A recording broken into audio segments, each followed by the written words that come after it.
नमस्कार दोस्तों, स्वागत है आप सबों का मेरे YouTube channel that is biology eight finger tips by Saurabh Yadav. दोस्तों, आज मैं एक नई सीरीज लेके आपके पास आ रहा हूँ, दैट इज चैप्टर नंबर 15, यानी कि 15वां चैप्टर हम स्टार्ट करने जा रहे हैं, जो बहुत ही इम्पोर्टेंट चैप्टर है। अगर बात करेंगे प्लांट फिजियोलॉजी की, क्लियर है जी। तो यहाँ पे हम ये सारी चीज़ें, एक एक चीज़ें, माइन्यूट चीज़ें जो भी यहाँ पे दे रखी है उसको समझने की, जानने की कोशिश करेंगे। तो आइए स्टार्ट करते हैं chapter number 15, that is plant growth and development.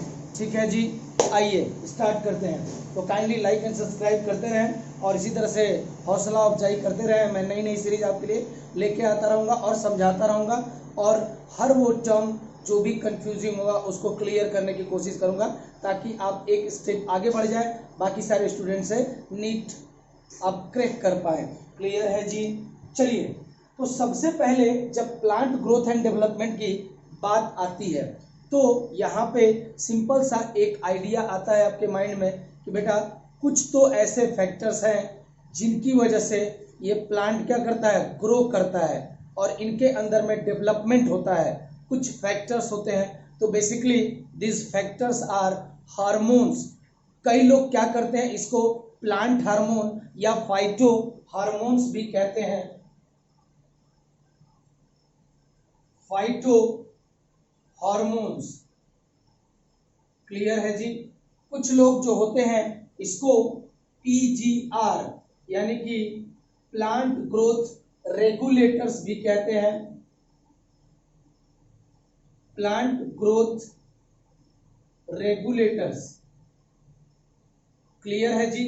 तो ये दोनों चीजें इंटरचेंजेबली आप अलग अलग बुक्स में देखेंगे कि कुछ फैक्टर्स जो बेसिकली रिस्पॉन्सिबल होते हैं प्लांट ग्रोथ एंड डेवलपमेंट के लिए, वो या तो फाइटो हार्मोन्स किसी किसी बुक में लिखा होगा और किसी किसी बुक में आपका प्लांट ग्रोथ रेगुलेटर्स लिखा रहता है। लेकिन अगर ये हार्मोन बोला जा रहा है, प्लांट हार्मोन, जिसको हम लोग बोलते हैं फाइटो हार्मोन्स, जो प्लांट हार्मोन्स होते हैं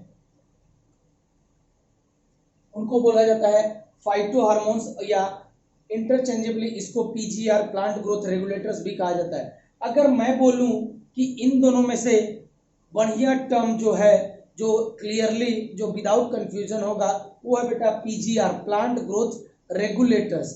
जो ये फाइटो हार्मोन्स, अगर हार्मोन्स की बात करते हैं, आपने पढ़ा था एंडोक्राइन ग्लैंड्स, कुछ ग्लैंड्स होती हैं, ठीक है जी, वो अपना सिक्रेशन यानी कि वो कुछ केमिकल्स का सिक्रेशन करती हैं।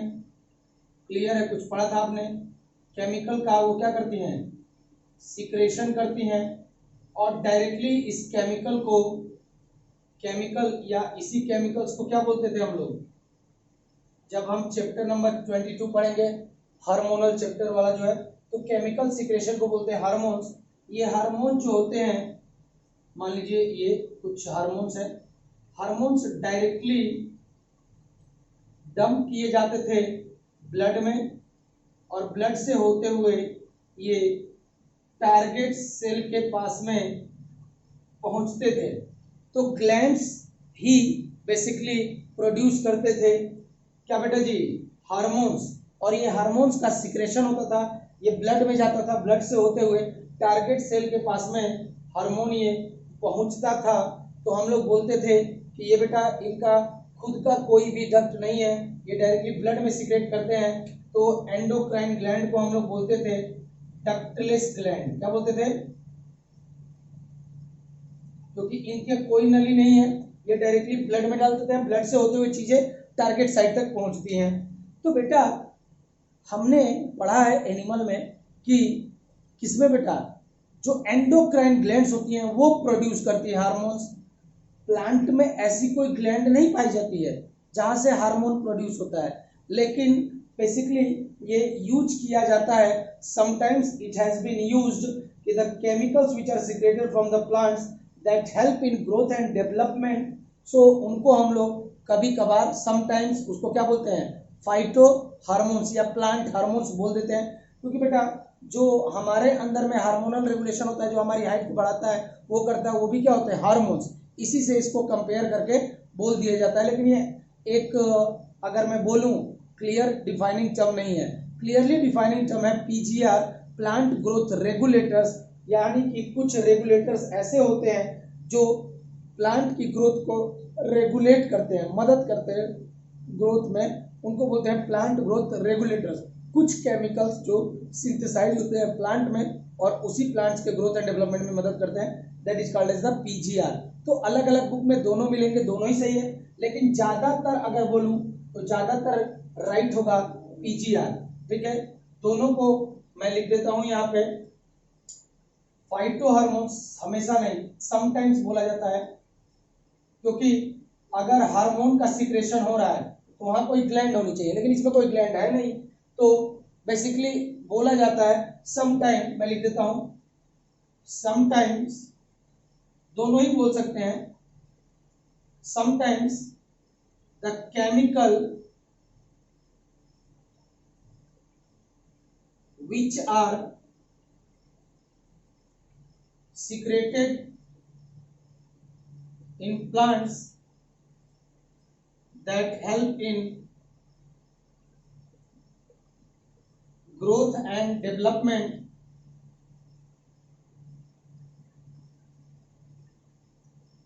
of plant called as phytohormones, उनको हम लोग बोलते हैं प्लांट हार्मोन या फाइटो हार्मोन। तो समटाइम बोला जाता है, लेकिन मैंने बोला क्लियरली अगर बोलूं तो क्लियरली बेटा बोला जाना चाहिए पीजीआर, प्लांट ग्रोथ रेगुलेटर्स। लेकिन आपको इंटरचेंजेबली दोनों टर्म्स आपको मिलेंगी, दोनों ही सही है, लेकिन ज्यादा अगर सही है जो डिफाइन करता है क्लियरली वो है बेटा पीजीआर। तो पीजीआर जो है बेटा प्लांट ग्रोथ रेगुलेटर्स। ओके, लिखेंगे but the more correct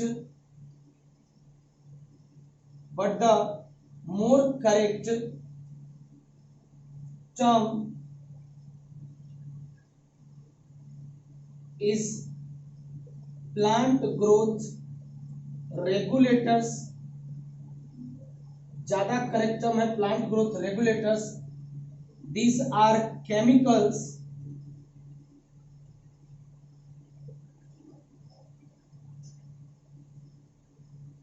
which is used to regulate the growth of plants। ठीक है जी, तो ये टर्म सही है, क्योंकि बेटा हम अगर फाइटो हार्मोन्स कहते हैं तो वहां एक ग्लैंड होनी चाहिए, जो कि वहां पे कोई ग्लैंड होती नहीं है प्लांट्स में। हम कह देते हैं जैसे हमारे में होता है भाई एनिमल हार्मोन है तो प्लांट में जो होगा उसको फाइटो हार्मोन्स, लेकिन ज्यादा करेक्ट टर्म है पीजीआर, प्लांट ग्रोथ रेगुलेटर्स। यानी कुछ केमिकल जो प्लांट में सीक्रेट होते हैं और प्लांट के ग्रोथ एंड डेवलपमेंट में मदद करते हैं, उनको हम लोग बोलते हैं जो रेगुलेट कर रहे हैं प्लांट की ग्रोथ एंड डेवलपमेंट को, that is called as PGR.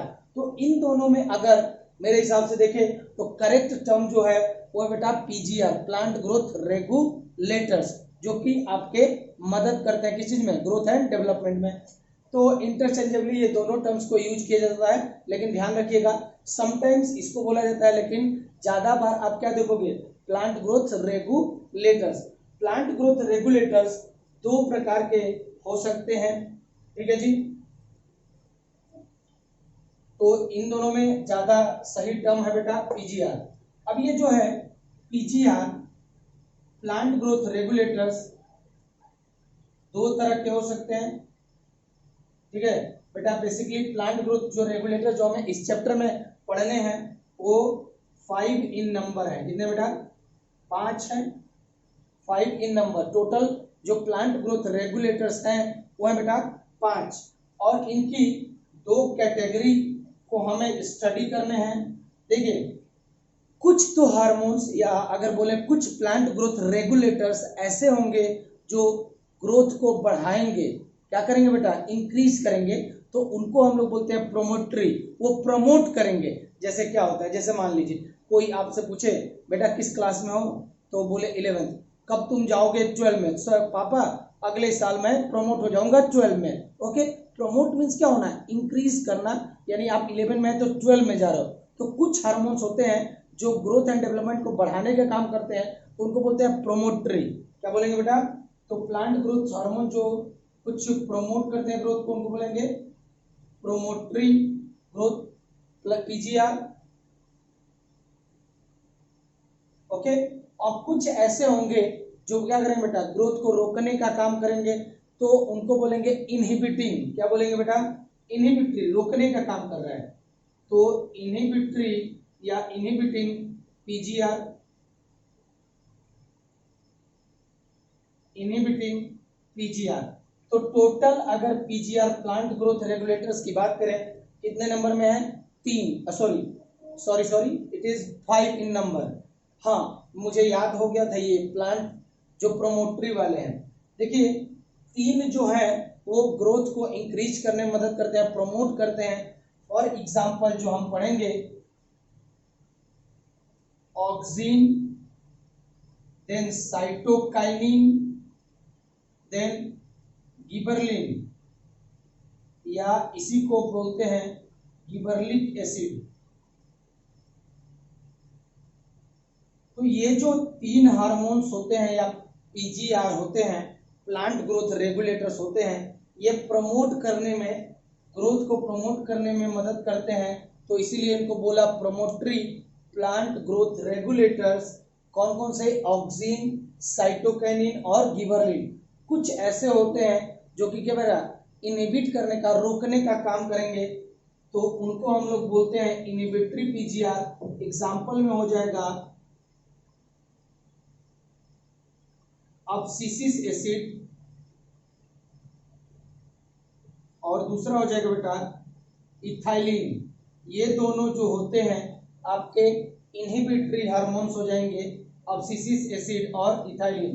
तो टोटल कितने हो गए, 3 इधर 2 इधर। तो टोटल पीजीआर जो हमें इस चैप्टर में पढ़ने हैं, प्लांट ग्रोथ रेगुलेटर्स पढ़ने हैं, वो है बेटा कितने, आपके 5। 3 जो है प्रमोट करने वाले, तो उनको बोला प्रोमोटरी पीजीआर, ऑक्सिन, गिबरलिन और साइटोकाइनिन। इनहिबिटरी जो रोकने का काम करेंगे, अब्सिसिक एसिड और इथाइलिन। ये हम डिटेल में देखेंगे कैसे क्या इनका प्रोसेस है, बस आप यहां से ये लर्न कर लीजिएगा। क्लियर है जी।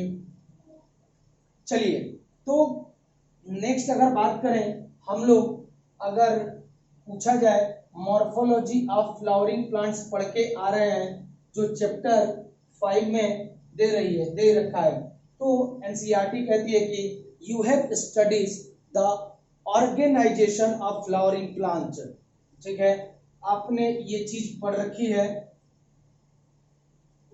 ऑर्गेनाइजेशन ऑफ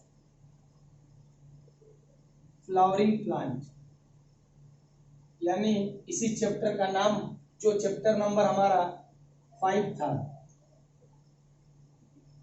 ठीक है जी, जो चैप्टर नंबर हमारा 5 था, जिसमें आपने पढ़ा होगा, इसी को हम लोग बोलते हैं मॉर्फोलॉजी ऑफ फ्लावरिंग प्लांट्स। ये चैप्टर आपने पढ़ रखा है, जहां पे हमको पता चला था बेटा, different parts of the flower जो होते हैं वो थैलेमस के ऊपर लगे होते हैं। जैसे ये कोई था, ये मान लीजिए यहाँ थैलेमस, इससे लगा हुआ ये,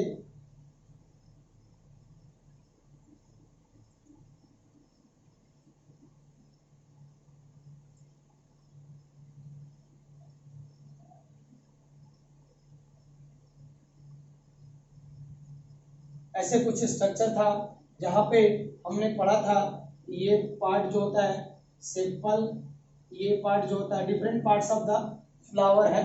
पेटल, इसको हम लोग बोलते थे एंड्रोसियम, जिसके अंदर में फीमेल पार्ट होता था। ये ओवरी दिख रही है, तो इसको हम लोग बोलते थे गाइनोसियम। तो ये सारे चीजें हम जो है पहले वाले चैप्टर में पढ़ चुके हैं, यानी यहाँ पे प्लांट का बेटा हमने basically sepal, petal, calyx, Corolla, ये सारी चीजें, सेपल या इसको बोलते हैं कैलिक्स, क्या बोलते हैं, कैलिक्स, कोरोला, ये भी आपने पढ़ा होगा।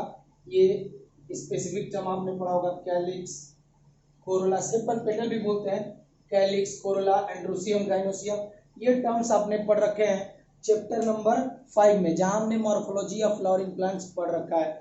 तो यहाँ पे बेटा जी हमें इन सब चीजों को यहाँ पे कंबाइंड रूप में कि ऐसा कौन है जो फ्लावर को बढ़ाएगा, ऐसा कौन है जहाँ जो कोरोला को कलर देगा, वो उसको कलर प्रोवाइड करेगा, कौन सा हार्मोन क्या करेगा, ये सारी चीजें हम जानने की कोशिश करेंगे इस चैप्टर में।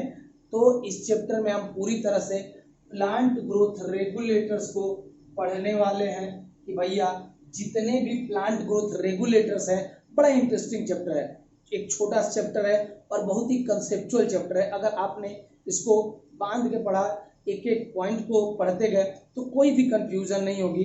तो जो जो पॉइंट्स मैं लिखाता जाता हूँ उसको आप लिखते जाइए और समझते जाइए, ठीक है जी, क्लियर है, लिखते रहेंगे।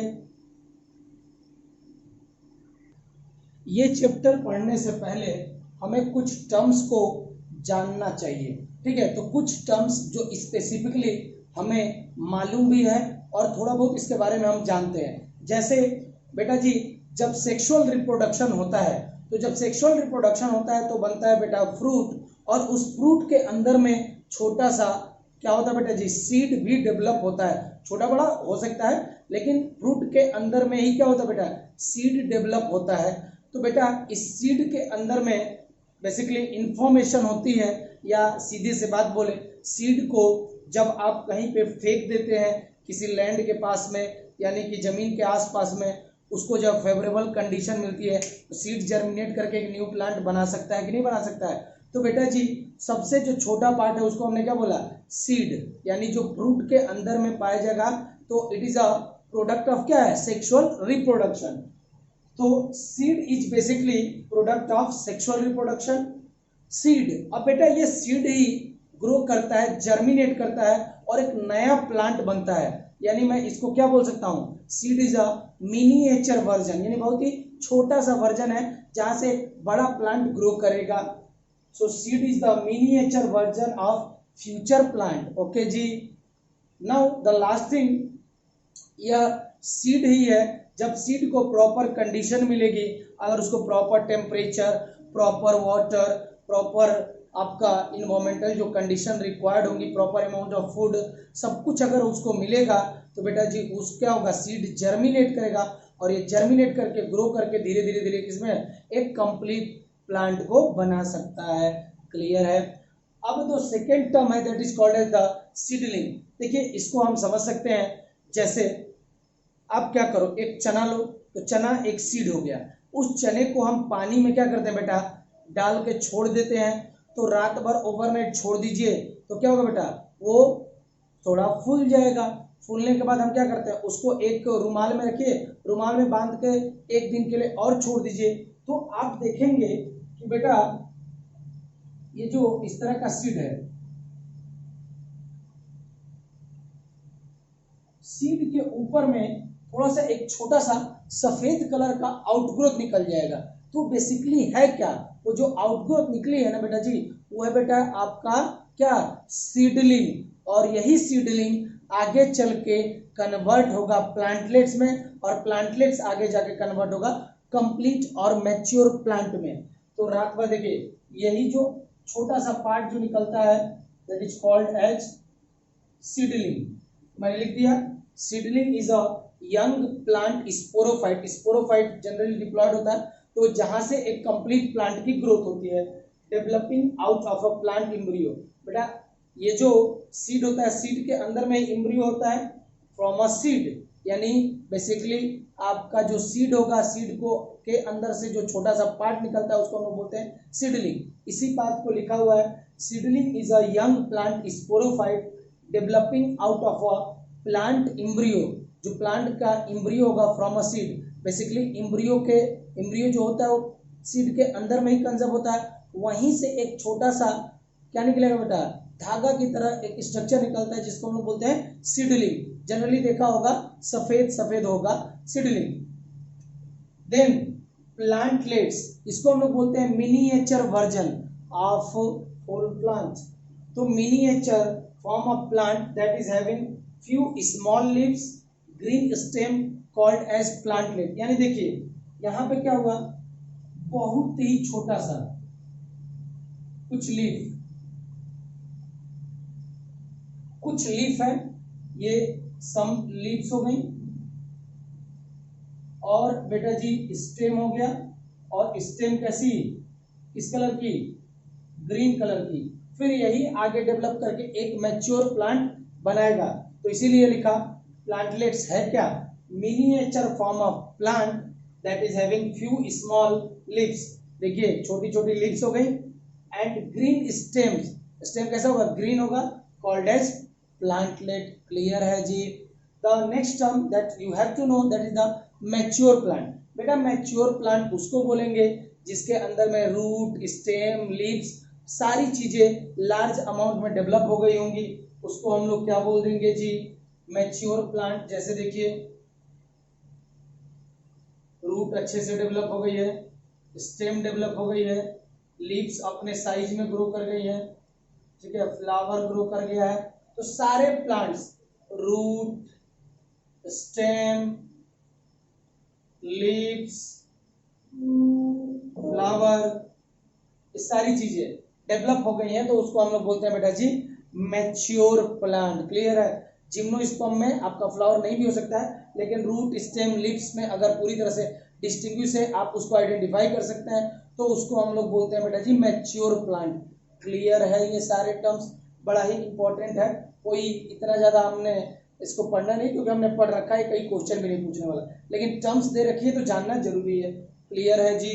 नोट डाउन करेंगे इसको। चलिए, जो नेक्स्ट पॉइंट दे रखा है आपके नेक्स्ट इसी पैराग्राफ में, आपका जो एनसीईआरटी है, एनसीईआरटी के जो पेज नंबर है, बेसिकली अगर आप देखोगे 239 के आसपास में जो ये दे रखा है, ये थोड़ा छोटा छोटा पॉइंट्स को मेंशन किया गया है, जिसको आपको ध्यान से पढ़ना होगा, समझना होगा, आप एकदम आसानी से समझ पाओगे।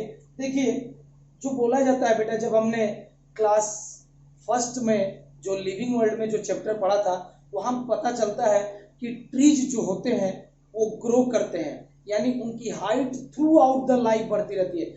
जब तक वो जिंदा रहेंगे तब तक उनकी हाइट बढ़ती रहेगी, और साथ साथ में गर्थ भी इंक्रीज रहता है, मोटापा भी उनका बढ़ता रहता है। तो प्लांट्स की अगर बात करें, दो कैरेक्टर्स की अगर बात करें प्लांट्स में, एक कैरेक्टर है हाइट और दूसरा है बेटा गर्थ, यानी इंक्रीज इन मोटापा। बेसिकली देखो मैं भी प्लांट की तरह हो गया हूं, ठीक है, हाइट नहीं बढ़ रही है लेकिन गर्थ इंक्रीज होता जा रहा है, किस दिन फट जाऊंगा। क्लियर है। तो देखो वहां पे प्लांट की अगर बात करेंगे तो वहां पे ध्यान आपको ये रखना है कि प्लांट में दो कैरेक्टर्स हैं। जैसे एक ट्री है, ट्री की अगर हाइट की बात करें तो हाइट जो होती है वो जब तक प्लांट जिंदा रहेगा तब तक उसकी हाइट बढ़ती रहेगी, बढ़ती रहेगी, बढ़ती रहेगी। और दूसरा गर्थ का मतलब यानी उसके अंदर में मोटापा, एनुअल रिंग का जो फॉर्मेशन होता रहता है, वो भी धीरे धीरे धीरे धीरे क्या होगा, इंक्रीज होती रहती है। ध्यान रखिएगा। तो पहला यही दे रखा है, trees continue to increase in height, height हमेशा बढ़ती रहेगी, एंड गर्थ यानी मोटापा over a period of time. इसको मैंने दिखाने की कोशिश की है। इसका मतलब अगर मैं बोलूं ट्री के अंदर में हाइट और गर्थ का डेवलपमेंट अनलिमिटेड है, यानी वो होता ही रहेगा, जब तक वो जिंदा रहेगा तब तक हाइट की और गर्थ का इंक्रीज होना ही होना है। यानी यहाँ पे जो ट्री के हाइट की ग्रोथ की बात कर लूं, गर्थ की ग्रोथ की बात कर लूं, ये हमेशा थ्रू आउट द लाइफ चलता रहता है, तो इनके में अनलिमिटेड ग्रोथ होती है। Trees grows through out their life, ठीक है। यहाँ पे देखिए, जैसे मान लीजिए कोई प्लांट है 2 मंथ का है, कितने मंथ का है, 2 मंथ का है, ठीक है जी। जब ये 6 मंथ का हुआ, देखिए 2 मंथ का तो एकदम पतला पतला है, दिख रहा है, स्टेम एकदम पतला है, ठीक है, दिख रहा है, और हाइट भी काफी छोटी है। जब ये 6 मंथ का हुआ तो देखिए थोड़ा इससे क्या हो गया, बड़ा हो गया, और इसकी गर्थ भी क्या हो गई, दिख रहा है, ये पार्टिकुलर पॉइंट आप देख पा रहे हैं, इसका मोटापा भी क्या हो गया बेटा, ग्रोथ हुई है कि नहीं हुई है। तो बेसिकली यही बताया गया है कि अगर कोई ट्री है, ट्री की हाइट में जो इंक्रीज होता है थ्रू आउट द लाइफ चलता है। देखिए हाइट में जो इंक्रीजमेंट कराती हैं वो बेसिकली प्राइमरी मेरिस्टेम होती है, तो इसको हम लोग कौन सा ग्रोथ कहेंगे, primary growth. Okay, girth, girth मतलब जो उसके साइज में इंक्रीज हो रहा है, जो उसका मोटापा बढ़ रहा है, जो उसकी बेसिकली गर्थ इंक्रीज कर रही है। तो बेटा जी मोटा हो रहा है, गर्थ इंक्रीज कर रही है, ये भी थ्रू आउट द लाइफ चलती रहती है। और ये दो प्रकार के मेरिस्टेम से होती है, लेटरल मेरिस्टेम और सेकेंडरी मेरिस्टेम। जो हम पढ़ेंगे तो इनको हम बोलते हैं लेटरल या सेकेंडरी ग्रोथ। तो बेटा जी अगर ट्री का हम कैरेक्टर लेते हैं हाइट और ग्रोथ, सॉरी गर्थ, हाइट और गर्थ, तो इन दोनों में डेवलपमेंट या इंक्रीज होना थ्रू आउट द लाइफ चलता रहता है, यानी कि इनमें अनलिमिटेड ग्रोथ पाई जाती है। लेकिन उसी ट्री के कुछ और पार्ट्स ले लीजिए, उसी ट्री के लीफ को देखिए, उसी ट्री के फ्लावर को देखिए, उसी ट्री के फ्रूट को देखिए, तो बेटा जब आप देखेंगे तो उस पार्टिकुलर प्लांट का जो लीफ होता है एक पार्टिकुलर साइज तक बढ़ता है, फिर उसके बाद अपनी लाइफ सर्किल को कंप्लीट करके वो शेड ऑफ हो जाता है, गिर जाता है। फ्रूट की बात कर लो बेटा, ऐसे थोड़ी ना, सेव है तो सेव ज्यादा ज्यादा इतना छोटा था, इतना हुआ, इतना हुआ, इतना हुआ, ऐसा थोड़ी ना इतना तरबूज की तरह हो जाएगा।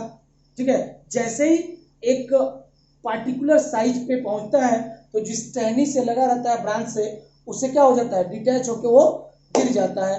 यानी हमेशा याद रखिए ट्री के और पार्ट जैसे कि लीफ हो गया, स्टेम सॉरी लीव्स हो गया, फ्रूट हो गया, ये दोनों चीजें बता दी। फ्लावर, फ्लावर भी देखा होगा बेटा जी, ऐसा नहीं कि इतना बड़ा फ्लावर हो गया, नहीं, पहले छोटा रहा होगा, फिर धीरे धीरे धीरे धीरे एक ऑप्टिमम लेंथ या ऑप्टिमम जो उनका साइज होता है उतना वो ग्रो करता है, फिर बाद में क्या हो जाता है बेटा, वो भी सेनिसेंस कर जाता है, गिर जाता है, टूट के बाहर आ जाता है। यानी कुछ ऐसे पार्ट्स हैं, जैसे लीफ की बात कर लो, फ्लावर की बात कर लो, फ्रूट की बात कर लो, इनमें जो होती है ग्रोथ अनलिमिटेड नहीं होती है, यहाँ पे ग्रोथ लिमिटेड होती है।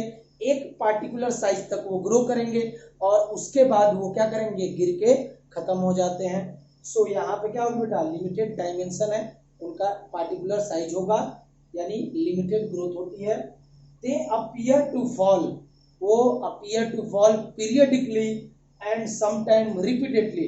देखा होगा जब कभी भी पतझड़ का मौसम आता है, विंटर के आसपास में सारे प्लांट्स की जो लीफ होती हैं वो शेड ऑफ कर जाती हैं, तो ये रिपीटेडली होता रहता है ना, हर साल ऐसा ही। जब आएगा विंटर सीजन का तो बेटा क्या हो जाएगी, सारी लीफ क्या हो जाती हैं, शेड ऑफ हो जाती हैं। तो कौन कौन सा पार्ट ध्यान रखिएगा, प्लांट का अगर हाइट दे रखा है, गर्थ दे रखा है, तो इनमें growth through out the life चलती रहती है। ठीक है जी, प्राइमरी ग्रोथ और लेटरल और सेकेंडरी ग्रोथ होती है उसमें। लेकिन अगर प्लांट उसी ट्री की बात कर रहा है, उसी ट्री का लीफ दे दे, फ्रूट दे दे, फ्लावर दे दे, इनमें ग्रोथ अनलिमिटेड नहीं होती है, इसमें लिमिटेड ग्रोथ होती है। और जब वो उनका साइज कंप्लीट हो जाता है तो उनकी लाइफ सर्किल कंप्लीट हो जाती है, वो मर जाते हैं, यानी कि सेड ऑफ करके बाहर आ जाते हैं। क्लियर है जी, क्लियर है जी, नोट डाउन करेंगे, ये दोनों पॉइंट्स भी इंपॉर्टेंट है। ठीक है, तो ट्री में हाइट और गर्थ में इंक्रीज हमेशा होती रहती है, लेकिन लीव्स, फ्लावर, फ्रूट में गर्थ क्या डेवलपमेंट जो होगा या इंक्रीज जो होगा वो क्या होगा बेटा, एक पार्टिकुलर साइज तक होता है, उसके बाद वो सेट अप कर जाते हैं। क्लियर है, नोट डाउन करेंगे। चलिए दोस्तों, ये एक इम्पॉर्टेंट टर्म जो है आपके एनसीईआरटी में मेंशन किया गया है, और ये लाइन जो है बेटा जी एम्स में भी पूछी जा चुकी है। ठीक है जी, इसको ध्यान से समझने की कोशिश करते हैं। देखिए ये जो लाइन दे रखी है, all cells of a plant are descendants, all the cells of the plant are descendants of zygote। क्या बोल रहा है बेटा, कि जितनी भी सेल्स आपके प्लांट में होती हैं वो डिसेंडेंट्स हैं किसके, जाइगोट का। डिसेंडेंट का मैंने इंग्लिश लिखा है वंशज। देखिए जैसे मैं हूं, मेरी पत्नी आएगी, हम दोनों शादी करेंगे, तो मेरा एक बेटा आएगा, तो कोई पूछेगा अरे तुम्हारा वंश आगे बढ़ा कि नहीं बढ़ा, मीन्स वो क्या पूछ रहा है कि हम दोनों ने मिलके रिप्रोडक्शन किया तो उसका कुछ आउटपुट रिजल्ट आया कि नहीं आया। तो आया तो एक बच्चा या बच्ची हुआ, यानी वो मेरे जो कैरेक्टर्स हैं वो किसके में जाएंगे, उस बच्ची में जाएंगे, यानी हम दोनों मिले होंगे, ठीक है जी, तो बनता क्या है, कुछ ना कुछ जाइगोट बनेगा, और जाइगोट के बाद में बिलियन ऑफ सेल्स मिले होंगे, तब एक बच्चा या बच्ची बना होगा। क्लियर है? तो मैं बोलूं कि भैया हम दोनों के मिलने की वजह से जो सेक्सुअल रिप्रोडक्शन हुआ उसमें बनता है जाइगोट। जाइगोट एक छोटी सी सेल है, सिंगल सेल है, वो जाइगोट में माइटोटिक सेल डिवीजन होता रहता है और बिलियन ऑफ सेल्स बन जाती हैं। तो ये बिलियन ऑफ सेल्स बनी कहां से है? सिंगल जाइगोट से ही तो बनी है। तो यानी उन जो जितनी भी मिलियंस में सेल बनी है, उनका वंशज, उनका डिसेंडेंट्स भैया, जो उनका पितामह, भीष्म पितामह कौन है? जाइगोट है ना, जाइगोट से ही बनी है ना। तो भैया जितनी भी सेल है वो वंशज है। जैसे मैं बोलूं मेरे दो लड़के हैं, तो मेरे दो वंश है, क्या बेटा? दो वंश है। उन दोनों का पिता कौन है? मैं हूं, है कि नहीं है? यानी उन दोनों की ग्रोथ मेरे और मेरी पत्नी की वजह से हुई है ना जी। तो मैं उन दोनों का क्या हूं? पिताजी हूं। वो दोनों मेरे क्या हैं? वंश हैं। क्या बेटा जी? वंशज हैं। वो मेरे डेस्टिनी को और मेरे परिवार को आगे बढ़ाएंगे, मेरे वंश को और आगे की तरफ बढ़ाएंगे। यानी अगर मैं बोलूं कि हम दोनों का मेहनत का रिजल्ट क्या है, दैट इज बच्चा या बच्ची है। उसी तरह से यानी जब हम दोनों मिले होंगे तो मेरे, अगर मैं बात करता हूं तो मैंने स्पर्म डोनेट किया होगा, फीमेल ने एग हुआ होगा, दोनों फर्टिलाइज किए होंगे और फर्टिलाइजेशन पे डिप्लॉयड जाइगोट बना होगा। यही जाइगोट धीरे धीरे माइटोटिकली डिवाइड करके मिलियन और बिलियन ऑफ सेल्स में कन्वर्ट होता है जी। क्लियर है? यानी ये बिलियन ऑफ सेल्स जो बनी है वो बनी कहां से है? जाइगोट। तो जाइगोट क्या हो गया? पापा। जाइगोट क्या हो गया? पापा। और जो बिलियन ऑफ सेल्स हो गई वो क्या हो गया बेटा? बच्चा। जो तो बेटा बच्चों का जन्म कहां से हुआ? पापा और मम्मी के मिलने से। क्लियर है जी? तो जाइगोट को मान लीजिए पापा मम्मी, और जो बिलियन ऑफ सेल्स है उसको मान लीजिए बच्चा। क्लियर है? तो बच्चा जो वंशज है किसका? जाइगोट का। क्लियर है जी? All cells of a plant are descendants of zygote. देखिए जितने भी सेक्सुअल रिप्रोडक्शन करने वाले ऑर्गेनिज्म होंगे start their life from a single cell zygote. देखिए मान लीजिए ये मेल प्लांट है, ये फीमेल प्लांट है। मेल प्लांट में जो गैमेट प्रोड्यूस करता है वो होता है पोलन ग्रेन्स, हैप्लॉइड है। फीमेल प्लांट ने एग दिया, वो भी हैप्लॉइड है। दोनों मिले क्या बना बेटा? Zygote 2n। तो जाइगोट 2n बना, n इधर से n इधर से 2n, यानी कि जाइगोट कैसा है? डिप्लॉयड। अब इस जाइगोट में, तो जाइगोट मेरा अगर बोलूं तो क्या बेटा? मम्मी प्लस पापा दोनों के मिलने से बना है जी। तो इसके अंदर में माइटोटिक सेल डिवीजन होगा तो बना बिलियन ऑफ सेल्स। कितना बन गई? Billion of cells. तो ये बिलियन ऑफ सेल्स बनी कहां से है जी? बनी कहां से है? तो आप बोलोगे सर जाइगोट से। जाइगोट से। ये बिलियन ऑफ सेल्स कहां से बनी? जाइगोट से। पढ़िए इसको। All cells of plant, all cells का मतलब क्या हुआ? Billion of cells. मैं लिख देता हूं, billion of cells of a plant are descendant of zygote। किसकी वंशज हैं? ये जितनी भी सेल्स आई हैं, बिलियन ऑफ सेल्स आई हैं, वो कहां से आई हैं? जाइगोट से ही तो आई हैं। तो ये बिलियन ऑफ सेल्स क्या है बेटा जी? ये हैं डिसेंडेंट्स। किसके बेटा? Descendants of zygote. क्लियर है? हम अपने में भी देख सकते हैं क्योंकि हम लोगों में भी सेक्सुअल रिप्रोडक्शन ही होता है। मेल फीमेल, मेल ने अपना गैमेट दिया स्पर्म, हैप्लॉइड, फीमेल ने दिया एग या ओवा, हैप्लॉइड, दोनों मिल गए बना क्या? Diploid zygote. ये जो सिंगल सेल ये भी है, यहाँ पे माइटोसिस सेल डिवीजन होता है तो एक बच्चा या बच्ची बनती है, उसके अंदर में भी बिलियन ऑफ सेल्स होते हैं। तो ये बिलियन ऑफ सेल्स आया कहां से बेटा जी? जाइगोट से ही तो आया है। कहां से आया है? जाइगोट से आया है। तो बिलियन ऑफ सेल्स को मैं क्या बोल सकता हूं? Descendants of zygote. ये वंशज हैं, जो सेल आई हैं ये वंशज हैं। किसकी बेटा जी? जाइगोट की। तो जाइगोट मम्मी पापा हो गए और बिलियन ऑफ सेल्स आपका बच्चा हो गया। क्लियर है जी? नोट डाउन करेंगे, बड़ा इंपॉर्टेंट पॉइंट है।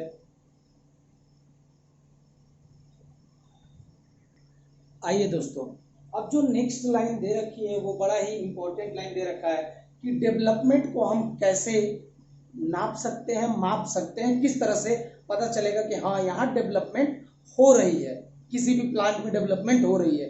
तो दो चीजें आपको ध्यान रखना है कि डेवलपमेंट होने का मतलब होगा कि भैया प्लांट की क्या हो रही है, अभी ग्रोथ हो रही है और साथ साथ में डिफरेंशिएशन भी हो रहा है, यानी जहां पे सेल का साइज इंक्रीज कर रहा हो तो उसको क्या बोलते हैं, ग्रोथ हो रही है। और कुछ सेल जो हो जाती हैं स्पेशलाइज्ड होके एक पार्टिकुलर फंक्शन को करने लगेंगे तो उनको बोलते हैं डिफरेंशिएशन। तो development is a sum total of growth and differentiation, यही लाइन दे रखा है।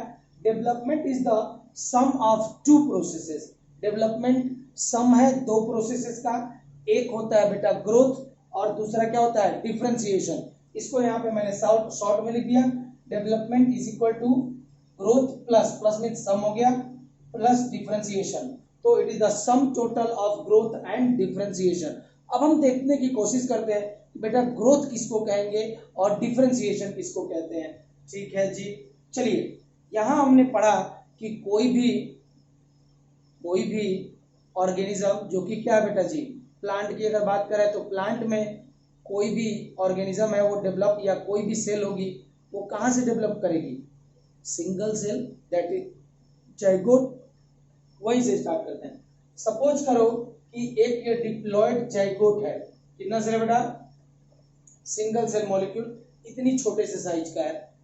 अगर इसमें क्या होगा बेटा, साइज जो है इसका धीरे धीरे इंक्रीज हो गया। देखिए ये इतना छोटा सा था, साइज कितना हो गया, इतना बड़ा हो गया। तो इसी को बोलते हैं बेटा ग्रोथ, यानी सेल के साइज में जो बढ़ोतरी हुई है, इंक्रीजमेंट हुआ होगा, उसी को बोलते हैं बेटा ग्रोथ। और ये इरिवर्सिबल होता है, यानी अगर कोई सेल इतनी छोटी थी अब धीरे धीरे बड़ी हो गई, इतनी बड़ी हो गई, तो फिर से वो इतनी छोटी नहीं की जा सकती है, इरिवर्सिबल ग्रोथ होती है। तो ग्रोथ कब कहा जाता है, ग्रोथ कहा जाता है बेटा, बहुत सारी चीजें हमने पढ़ी थी फर्स्ट चैप्टर में, कहीं पे साइज में इंक्रीज हो गया तो भी ग्रोथ बोला जाता है, नंबर ऑफ इंडिविजुअल इंक्रीज हो गया तो भी ग्रोथ बोलते हैं, या फिर मास बढ़ गया तो भी हम क्या बोलते हैं, ग्रोथ बोलते हैं। तो यहां देख रहे हैं कि साइज क्या हुआ बेटा, डिप्लॉयड जगह थोड़ा छोटा था, धीरे धीरे उसका साइज बड़ा हुआ, तो बेटा साइज का इंक्रीजमेंट हुआ है, तो यहाँ पे क्या होगी, ग्रोथ हुई है। यानी ग्रोथ में क्या होता है, सिंपली छोटा सा सेल क्या हो जाता है, बड़ा हो जाता है, इसी को बोलते हैं ग्रोथ। और जब वो प्रॉपर अमाउंट में ग्रोथ कर जाएगी, एक पार्टिकुलर अटेन कर लेगी, एक साइज को अपने अटेन कर लेती है, फिर उसके बाद क्या होगा बेटा, ये सेल जो होगा डिवाइड कर जाएगा दो हिस्सों में, तो इसको बोलते हैं डिवीजन। क्या बोलेंगे बेटा, डिवीजन। कोई भी सेल हो, जैसे अगर जाइगोट है तो जाइगोट के अंदर में कुछ सेल्स जो होती हैं अपने साइज को इंक्रीज करती हैं पहले, और फिर बाद में वो डिवाइड कर देती हैं। यानी कि सिंपली जाइगोट से ग्रोथ और डिवीजन कुछ सेल्स का हमेशा होता रहता है। क्लियर है जी। तो ग्रोथ पहला पॉइंट समझ में आया कि जहां पे सिंपली सेल के साइज में इंक्रीज हो, और इंक्रीज होने के बाद वो डिवाइड हो रही है, नंबर ऑफ इंडिविजुअल भी बढ़ा कि नहीं हुआ, सिंपल देख लीजिए। अभी फिर से मैं बताता हूं, मैंने बोला था ग्रोथ का मतलब होता है नंबर ऑफ इंडिविजुअल बढ़े या फिर साइज क्या हो, इंक्रीज हो। तो देखिए कुछ सेल्स ऐसी होती हैं जो अपने साइज को इंक्रीज करती हैं, तो इंक्रीज साइज में इंक्रीज हुआ, यानी उनके क्या हो गई, ग्रोथ हुई है कि नहीं हुई है। चलिए यहाँ भी नहीं समझ में आया। फिर ये ग्रोथ जो होगी, जो ग्रोइंग सेल है, जब पूरे अच्छे तरह से अटेन कर लेगी एक पार्टिकुलर साइज को, उसके बाद ये डिवाइड करके कितना बना लेगी, 1 और 1 कितने बन गए, 2 सेल्स बन गई। पहले एक थी, कितने बन गई, 2। तो नंबर ऑफ इंडिविजुअल में बढ़ोतरी हुई कि नहीं, एक से कितने हो गए, 2। तो इसको बोलते हैं बेटा जी ग्रोथ। तो कुछ सेल्स में ये पार्टिकुलर फिनोमिनन अपनाया जाता है, जहां पे कंटिन्यूअसली क्या होती है, कुछ सेल्स ऐसी होंगी जो ग्रो करेंगी डिवाइड करेंगी, ग्रो करेंगी डिवाइड करेंगी। तो ग्रोथ एंड डिवीजन उनके अंदर में चलता रहता है। लेकिन बेटा जी इसी जाइगोट से कुछ सेल्स ऐसे होंगी जो पार्टिकुलरली डिफरेंशिएट करके एक पार्टिकुलर फंक्शन को करने लगेंगी।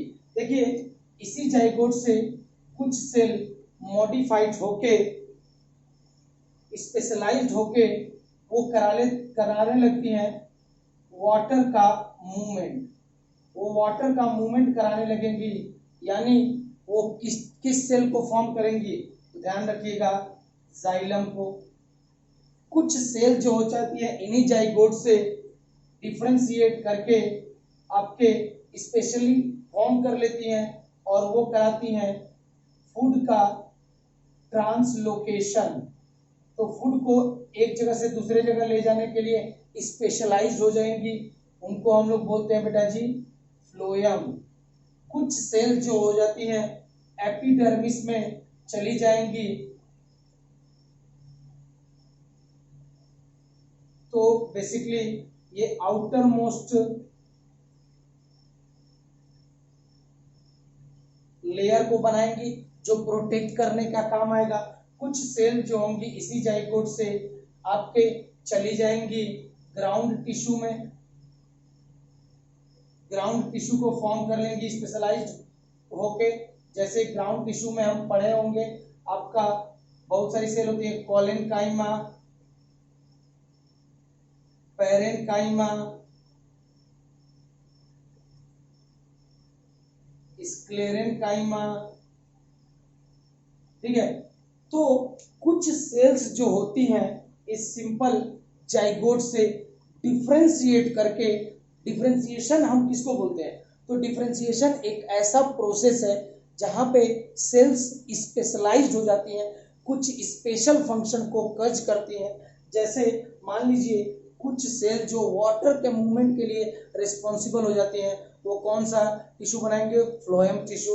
कुछ सेल जो अभी फूड का ट्रांसलोकेशन करने के लिए स्पेशलाइज्ड बनाई जाती हैं डिफरेंशिएट करके, वो क्या करेंगे बेटा, फूड का ट्रांसलोकेशन करने लगेंगे, that is the phloem cell और यह फ्लोएम टिश्यू। फिर कुछ सेल जो हो जाती है आपके कहाँ चली जाएंगी, बाहर वाले पार्ट में एपिडर्मिस में चल जाएंगी, आउटर प्रोटेक्टिव कवरिंग बनाएंगी। कुछ सेल डिफरेंशिएट करके ग्राउंड टिश्यू बनाएंगी, पेरेन्काइमा, कोलेनकाइमा, स्क्लेरेनकाइमा, वो कुछ चीजें स्टोर करने का काम आएंगी। यानी जहां कहीं पे भी ये सारा था क्या आपका ग्रोथ, लेकिन डिफरेंशिएशन हम कहते हैं, डिफरेंशिएशन एक ऐसा प्रोसेस होता है जहां पे सेल्स क्या कर लेती हैं, स्पेशलाइज्ड हो जाती हैं, become specialized to perform different type of function, that is called as differentiation. जैसे यहाँ डिप्लॉइड जाइगोट था, सिंगल सेल है, सिंगल सेल क्या होगा बेटा, ट्रांसफॉर्म होके वाटर का मूवमेंट कराने लगी, तो उसको क्या बोले, जाइलम। कुछ जो है जाइगोट की जो सेल्स होंगी वो डिफरेंशिएट करके एक स्पेशलाइज्ड फंक्शन करने लगेगी, फूड का ट्रांसलोकेशन, तो उसको क्या बोला, फ्लोएम टिश्यू। कुछ यही डिप्लॉइड जाइगोट होंगे, डिप्लॉइड जाइगोट की कुछ सेल्स होंगी जो जाके आपके एपिडर्मिस में प्रोटेक्टिव कवरिंग बनाएगी, अलग फंक्शन हो गया। कुछ यही जाइगोट की सेल्स होंगी स्पेशलाइज्ड होकर ग्राउंड टिश्यू को बना लेंगी, जैसे पेरेन्काइमा, कोलेनकाइमा, स्क्लेरेनकाइमा, जो कुछ चीजें स्टोर करने के काम आएंगी। तो बेटा जी अगर ये वाली सारी चीजें कर रहे हैं इनको हम बोलते हैं बेटा जी डिफरेंशिएशन। सो डिफरेंशिएशन का डेफिनेशन लिख लीजिएगा, इसको जरा मैं मिटा देता हूं।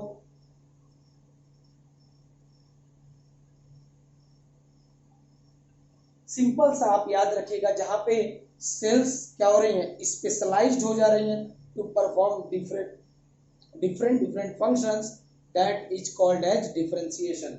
ये सारा डिफरेंशिएशन से फॉर्म होता है। हम इसको डिटेल में भी लेंगे,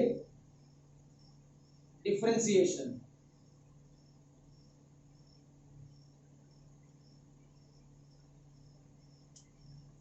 it is a process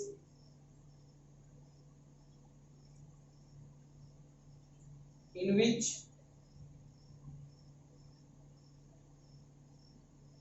cells become specialized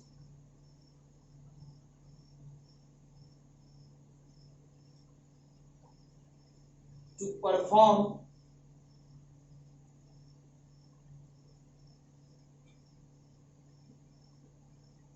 different functions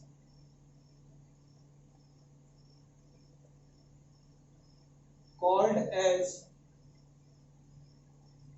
इसी को बोलते हैं बेटा जी डिफरेंशिएशन। यानी यह एक ऐसा प्रोसेस है जहां पे जो जाइगोट की कुछ सेल्स जो होंगी वो स्पेशलाइज्ड हो जाएंगी, जाइगोट से जो सेल्स बनेंगी वो स्पेशलाइज्ड हो जाएंगी और वो अलग अलग फंक्शन को कर्ज करेंगी। ये जितनी भी सेल्स बनी है, आपका जाइलम, फ्लोएम, आपका एपिडर्मिस, ग्राउंड टिश्यू, ये सब किससे बनती है बेटा जी? ड्यू टू द डिफरेंशिएशन, क्योंकि सबका अपना एक स्पेसिफिक फंक्शन है। जाइलम की बात कर लो तो वहां जो भी सेल्स होंगी वो क्या कराएंगी? वाटर का ट्रांसपोर्ट। फ्लोएम की बात कर लो, वहां पे सेल्स मॉडिफाइड हो गई हैं या स्पेशलाइज्ड हो गई हैं for the translocation of food के लिए। एपिडर्मिस में जो भी सेल्स होंगी वो प्रोटेक्शन में काम आएंगी। ग्राउंड टिश्यू में जो भी सेल्स आएंगी, ग्राउंड टिश्यू में पैरेन्काइमा, कोलेन्काइमा, कुछ ना कुछ स्टोर करने के काम आएंगी। तो जहां कहीं भी सेल्स स्पेशलाइज्ड हो जाती हैं और डिफरेंट फंक्शन को टच करती हैं, उस प्रोसेस को बोला जाता है डिफरेंशिएशन। ये जो भी सेल्स बनी है कैसे बनी है? डिफरेंशिएट होकर बनी है। नोट डाउन करेंगे। सो development is the sum total of growth and differentiation. Note down कर लीजिएगा। ओके जी, तो ये है आपका डिफरेंशिएशन, जहां पे ये एक ऐसा प्रोसेस है जहां पे सेल्स स्पेशलाइज्ड हो जाती है टू परफॉर्म स्पेसिफिक फंक्शन। कौन सा फंक्शन परफॉर्म करने के लिए? Specific function, that is called as differentiation. तो इसको करेक्ट कर लीजिएगा, स्पेसिफिक फंक्शन। जैसे कैसे? देखिए, जो सेल्स आपके जाइलम वेसल के अंदर में पाई जाएंगी वो सारी सेल्स क्या कराएंगी? वाटर का मूवमेंट। तो यहाँ सेल्स क्या हो गई हैं? स्पेशलाइज्ड हो गई हैं ताकि वो क्या कराना चाहती हैं? वाटर का मूवमेंट। जो सेल्स फ्लोएम वेसल में पाई जाएगी वो बेसिकली क्या करेंगे बेटा? स्पेशलाइज्ड हो जाएंगी किस चीज का? फूड का ट्रांसलोकेशन कराने में। जो सेल्स एपिडर्मिस में पाई जाएंगी वो आउटर मोस्ट लेयर होती है, वहां पे ये आपके प्रोटेक्शन करने में काम आएगी। सबका एक स्पेसिफिक फंक्शन है। ग्राउंड टिश्यू की बात करेंगे तो जो सेल्स जो ग्राउंड टिश्यू को बनाएंगी, बेसिकली जो ग्राउंड टिश्यू से आएंगी, जैसे कि कोलेन्काइमा, पैरेन्काइमा, स्क्लेरेन्काइमा, ये बेसिकली क्या करेंगी बेटा जी? ध्यान से, कुछ ना कुछ स्टोर करने का काम होंगी। तो development is the sum total of what? Growth and differentiation. इसके बाद हम नेक्स्ट टर्म पढ़ेंगे जो आपके दे रखा है एनसीईआरटी में, पहले इसको नोट डाउन कर लेंगे बेटा। जो नेक्स्ट लाइन दे रखी है अबाउट द डेवलपमेंट, कि जो डेवलपमेंट होता है प्लांट का from a single cell zygote से, वो एक प्रिसाइज यानी ठीक ठाक highly ordered succession in plants होता है। यानी एक ऑर्डर मैनर में, एक स्पेसिफिक मैनर में इनकी ग्रोथ होती है। जैसे हमने पढ़ा सीड में पहले क्या आया? छोटा सा पार्ट सीडलिंग, छोटा सा प्लांटलेट, फिर प्लांटलेट ये मैच्योर प्लांट में कन्वर्ट होता है। यानी बेसिकली इसको हम अपने कंपेयर कर सकते हैं। जब आप क्लास 12 में जाएंगे वहां आप पढ़ेंगे रिप्रोडक्शन, तो वहां बताता है कि बेटा सबसे पहले अगर फर्टिलाइजेशन हो रखा है, जाइगोट बनता है, तो जो बच्चा बनता है उस बच्चे का जो सबसे पहला पार्ट डेवलप होता है वो होता है बेटा हार्ट, यानी कि दिल। फिर दिल के बाद लिम्स आती है, अपर लिम्स, लोअर लिम्स, फिर आपका अदर स्टमक हो गया, हेड हो गया। 5 से 6 महीने पे बाल आने लगते हैं। यानी बेटा ये जो डेवलपमेंट है एक सिस्टमैटिक मैनर में होता है। तो सिमिलरली जो आपका प्लांट्स में भी होगा बेटा, प्लांट में भी क्या होगा? जितनी भी सेल्स बन रही हैं सिंगल सेल जाइगोट से ही तो बन रही है। तो यहाँ पे भी जाइगोट जब डिवाइड करेगा तो एक सिस्टमैटिक मैनर में, हाँ, कि भैया पहले रूट आएगा, फिर स्टेम आएगा, लिप्स आएगा, ये सारी चीजें धीरे धीरे एक ऑर्डरली मैनर में डेवलप होती हैं, जैसा कि हमारे अंदर में होती हैं। यही है जो पहला लाइन है, development of a mature plant from zygote. Zygote को यहाँ कह रहा है फर्टिलाइज्ड एग, यानी बेसिकली एग है, एग के पास में क्या आया होगा? पोलन, उसने उसको फर्टिलाइज कर दिया, तो जाइगोट बोलते हैं। Follows a precise and highly ordered succession in plant, यानी एक के बाद पहले ये होगा, फिर ये होगा, फिर ये होगा, इस तरह से करते करते आपका कंप्लीट प्लांट डेवलप होता है।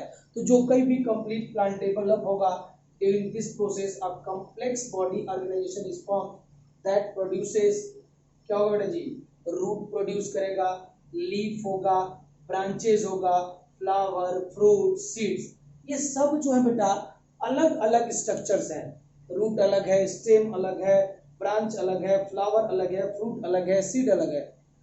तो बेटा जी ये सब के सब फॉर्म हुए होंगे थ्रू डिफरेंशिएशन। अगर याद है तो अभी बोला था कि बेटा जी जहां कहीं भी सेल्स जो होंगी स्पेशलाइज्ड हो जाएंगी तो वो परफॉर्म करेंगी एक स्पेसिफिक फंक्शन को, तो कुछ सेल्स कंबाइन हो गई होंगी और वो क्या फॉर्म करेंगी, रूट्स डिफरेंशिएट करके, कुछ सेल डिफरेंशिएट करके क्या बना लेंगी, लीव्स, कुछ सेल डिफरेंशिएट करके क्या बना लेंगी, ब्रांचेस, कुछ सेल स्पेसिफाइड होके डिफरेंशिएट करके फ्लावर बना लेंगी, कुछ सेल डिफरेंशिएट करके फ्रूट बना लेंगी, कुछ सेल स्पेशलाइज हो जाएंगी और वो सीड को फॉर्मेशन करती हैं। आई बात समझ में? और इवेंचुअली एक पीरियड आता है that is called as the senescence phase, यानी बुढ़ापा वाला समय आएगा।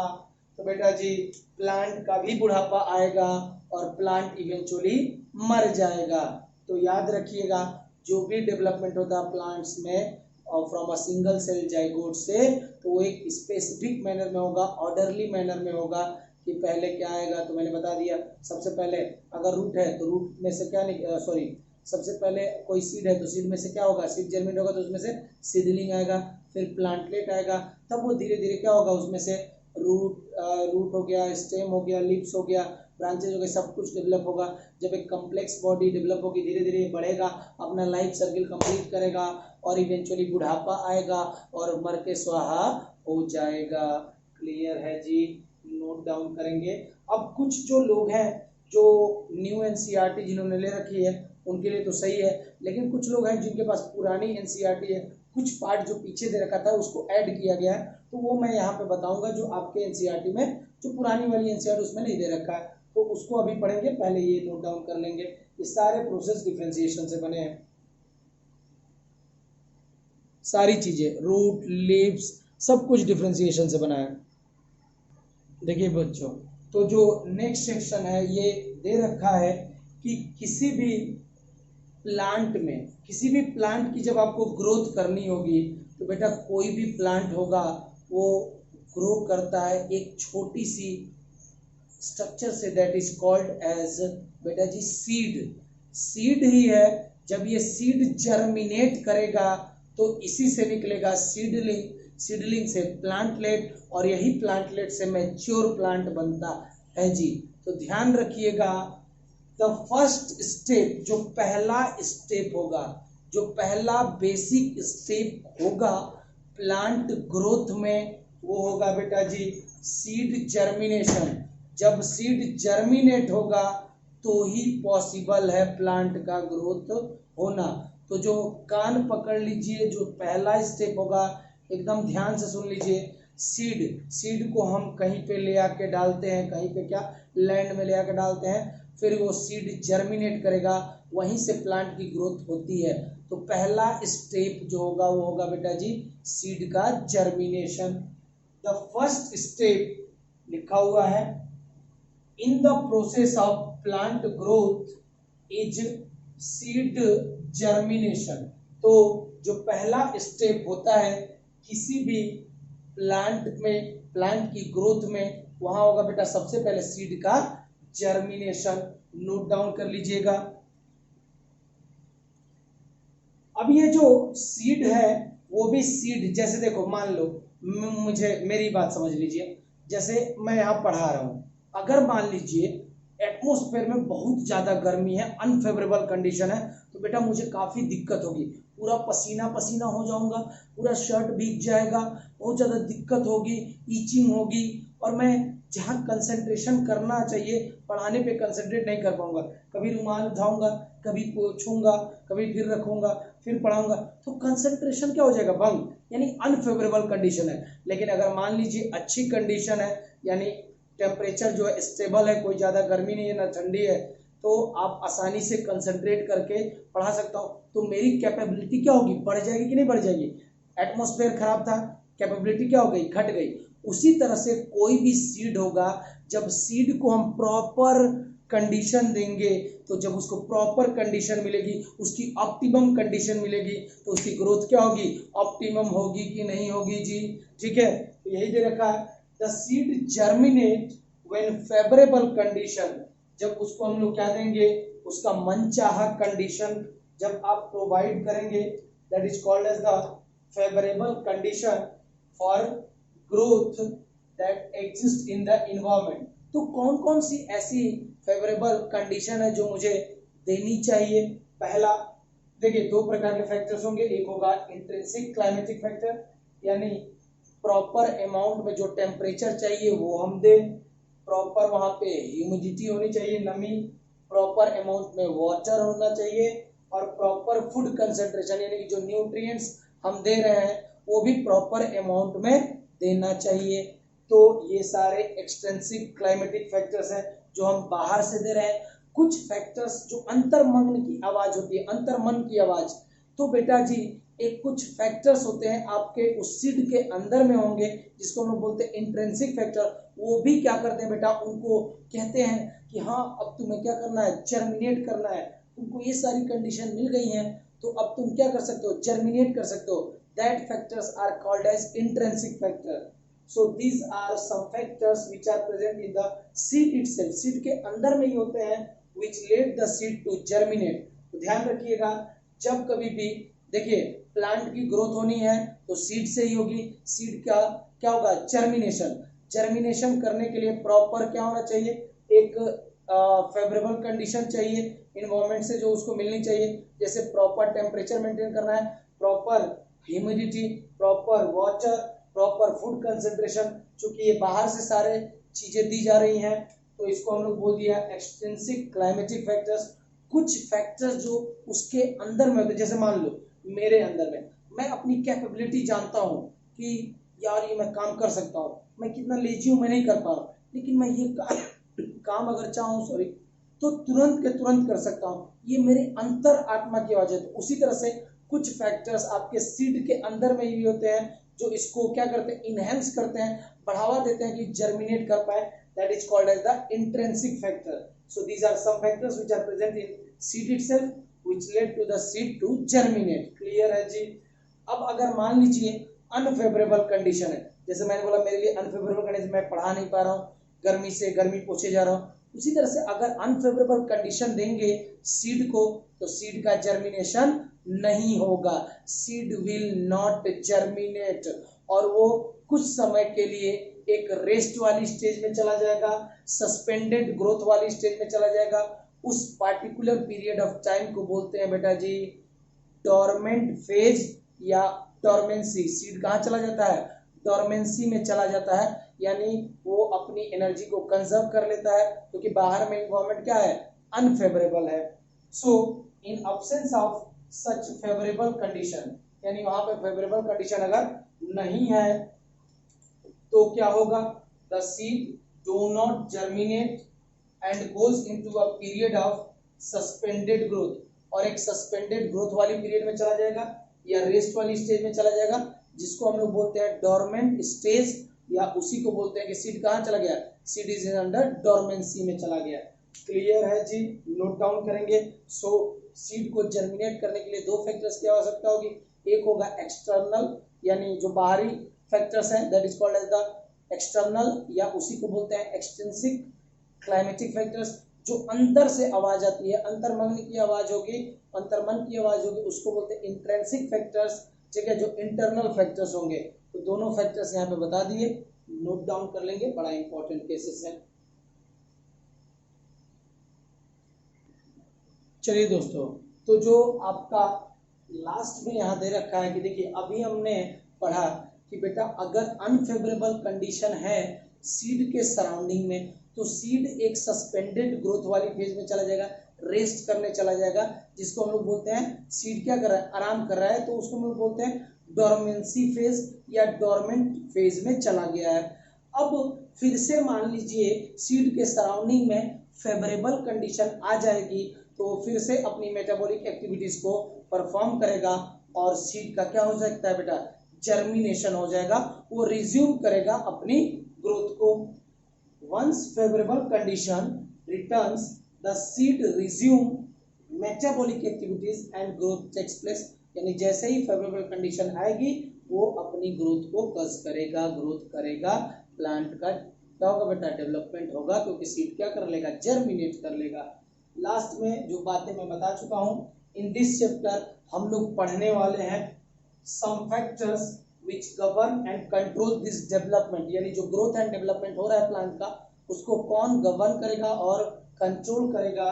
This factors are both intrinsic, कुछ फैक्टर्स होंगे जो आपके क्या होंगे बेटा, इंट्रिंसिक यानी कि अंदर वाले होंगे, जिसको हम लोग बोलेंगे क्या बेटा, इंटरनल फैक्टर्स, और कुछ फैक्टर्स होंगे जो बाहर से अफेक्ट करेंगे, जिसको हम लोग बोलते हैं एक्सटर्नल फैक्टर्स। ठीक है, तो कुछ इंटरनल और कुछ एक्सटर्नल यानी इंट्रिंसिक और एक्सट्रिंसिक फैक्टर्स ये मदद करते हैं क्या बेटा, प्लांट ग्रोथ एंड डेवलपमेंट में। तो इस चैप्टर में यही सारी चीजें हमें डील करनी है। तो आज का एक छोटा सा बेसिक लेक्चर था जहाँ पे हमने जानने की कोशिश की अलग अलग चीजें जो आपके फर्स्ट पेज पे, आपके 239 पेज पे दे रखा है चैप्टर नंबर 15 पे। ईच एंड एवरी पॉइंट को समझाने की कोशिश की है बेटा जी। अगर आपको ये वीडियो अच्छा लगा हो तो काइंडली लाइक एंड सब्सक्राइब जरूर करें और दबा के शेयर करें। Thank you.